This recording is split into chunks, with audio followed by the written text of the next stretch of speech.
নতুন ম্যানেজার মার্তি সিফুয়েন্তেসের অধীনে প্রথমবারের মতো মাঠে নামল লেস্টার সিটি। হাঙ্গারির শীর্ষ লিগ ক্লাব জেরির বিপক্ষে পাক মৌসুমের তৃতীয় প্রস্তুতি ম্যাচে 1-0 গোলে জয় তুলে নিয়েছে হামজা চৌধুরীরা। প্রচন্ড গরমের মধ্যেও নিয়ন্ত্রিত পারফরমেন্স দেখিয়েছেন সিফুয়েন্তেসের দল। প্রথমার্ধে মাঠে নামা একাদশে কিছুটা চমকপ্রদ হলেও পুরানো স্টাইলে 4-2-3-1 ফরমেশনে খেলেছে লেস্টার।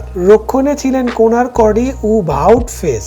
গোলপোস্টের দায়িত্ব পালন করেন জ্যাকব স্টরচিক। ফুলব্যাক হিসেবে বাঁ দিক সামলান লুক থমাস আর ডান পাশে খেলেন হামজা চৌধুরী। মিডফিল্ডে হ্যারি উইংস, অলিভার স্কিপের সঙ্গে আক্রমণ ছিলেন Bilal El Khannouss, Jeremy Monga, McAteer ও প্যাটসন ডাকা। তীব্র গরম 30 ডিগ্রি সেলসিয়াস ও উচ্চ আর্দ্রতার মধ্যে খেলায় আগ্রাসী প্রসেসিং এর সমস্যা হলেও লেস্টার নিয়ন্ত্রণে রেখেছিল বল। যদিও প্রথমার্ধে তারা বেশি সুযোগ তৈরি করতে পারেনি, উইংস স্কিপ জুটিও মাঠে খুব একটা দাপট দেখাতে পারেনি। দ্বিতীয়ার্ধে লেস্টার একসঙ্গে 10টি পরিবর্তন আনে। রিকার্ডো পেরেইরা, জাস্টিন উকোলি ও ভেস্টারগার্ড। মিডফিল্ড সামলান এনডিডি ও সুরাবে। তাদের সামনে খেলেন তরুণ উইংস আলভেস। আক্রমণ ভাগে ছিলেন স্টেভি মাভি ডিডি, জর্ডান আয়ু ও জ্যাক ইভান। দ্বিতীয়ার্ধে একেবারে ভিন্ন রূপে দেখা দেয় লেস্টার। জোরালো প্রসেসিং ও সুচিন্তার পাসিং এ তারা প্রতিপক্ষকে ব্যাকফুটে ঠেলে দেয়। 70 মিনিটে ম্যাচের একমাত্র গোলটি করেন Jordan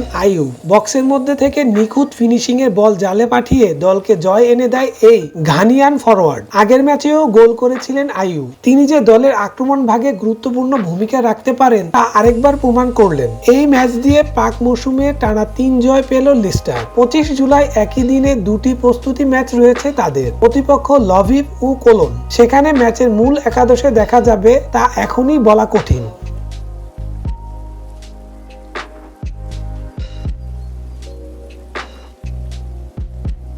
Please subscribe our channel to get more information about Sports World.